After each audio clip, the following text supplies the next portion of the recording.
Hello বাচ্চো, welcome to Biohack NEET প্রস্তুতির জন্য বাংলা ইউটিউব চ্যানেল।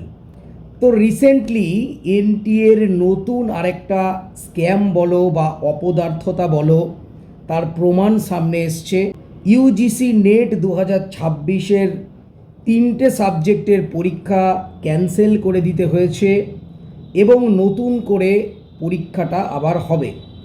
তো ইউজিসি নেট যে এক্সাম, সেটা এবছর 2026 সালে 22 থেকে 30 জুন কন্ডাক্ট হয়েছিল। টোটাল 87 যে সাবজেক্ট তার উপর হয়েছিল। তো সেই ইউজিসি নেট যে এক্সাম, তার মাধ্যমে জুনিয়র রিসার্চ ফেলোশিপ, কিছু পিএইচডি প্রোগ্রাম এবং অ্যাসিস্ট্যান্ট প্রফেসর এদের রিক্রুটমেন্ট হয়। তো এত একটা গুরুত্বপূর্ণ পরীক্ষাও এনটিএ আবারও ফেলিওর হয়েছে নিটের মতো। শুধু তাই নয়, পরীক্ষা হয়ে যাওয়ার 40 দিন বাদে আবার নতুন করে রি এক্সাম হবে 3টে সাবজেক্টে, ইংলিশ, কমার্স এবং সোশিওলজি। তো এই 3টে সাবজেক্টের যে কোশ্চেন পেপার, তাতে মাল্টিপল এরর রয়েছে। অনেক ক্ষেত্রে দেখা গেছে একই কোশ্চেন 2-3 বার করে রিপিট হয়ে গেছে। তারপর ট্রান্সলেশনে ভুল হয়েছে, মানে বিভিন্ন রকম ভুল।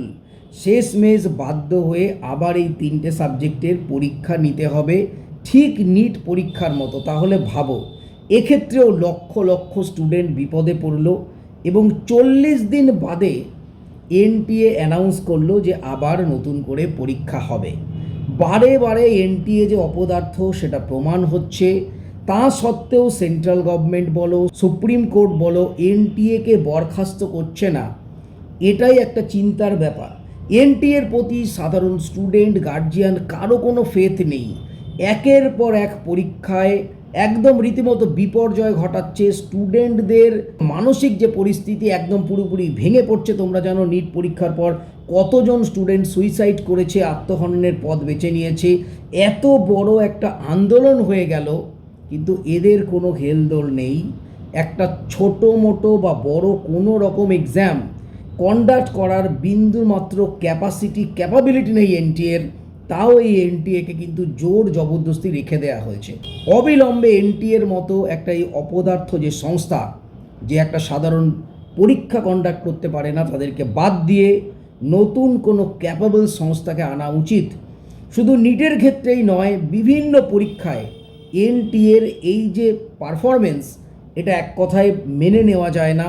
মানে স্টুডেন্টদের ওপর চরমতম অত্যাচার, স্টুডেন্টদের ওপর চরমতম মানসিক ট্রমা এই শুধুমাত্র এনটিএর কারণে হচ্ছে। যে সমস্ত স্টুডেন্ট ইউজিসি নেট 2026 দিয়েছে, তাদের অবস্থাটা ভাবো, 40 দিন বাদে তাদের আবার নতুন করে এক্সাম দিতে হবে। তাহলে কি পরিস্থিতিতে দাঁড়িয়ে রয়েছে দেখো। এই এনটিএ আবার 2027 সালে আমাদের নিট এক্সাম কন্ডাক্ট করবে। এরা নাকি আবার অনলাইন এক্সাম করবে, ভাবা যায়? তো যাই হোক, বলার কিছু নেই। সেন্ট্রাল গভর্নমেন্ট এবং প্রশাসনের কাছে একান্ত অনুরোধ, সুপ্রিম কোর্টের কাছে একান্ত অনুরোধ, এনটিএর মতো একটা অপদার্থ সংস্থা যে বারে বারে হোঁচট খাচ্ছে, বারে বারে পরীক্ষা কন্ডাক্ট করতে পারছে না, তাদের অবিলম্বে বরখাস্ত করে নতুন কোনো ক্যাপেবল সংস্থাকে আনা হোক এবং প্রত্যেকটা এক্সাম যেন একদম ট্রান্সপারেন্টভাবে, সুন্দরভাবে হয়, তার ব্যবস্থা করা হোক। এটাই কিন্তু দাবি থাকবে ভিডিওর মাধ্যমে। তাদের জন্য যথাযথ শাস্তির ব্যবস্থা করা হয়। তো সবাই খুব ভালো থেকো, মন দিয়ে পড়াশোনা করো, চ্যানেলটা সাবস্ক্রাইব রাখো, নোটিফিকেশনটা অন রাখো নিট রিলেটেড যাবতীয় লেটেস্ট ইনফরমেশনের জন্য। টাটা।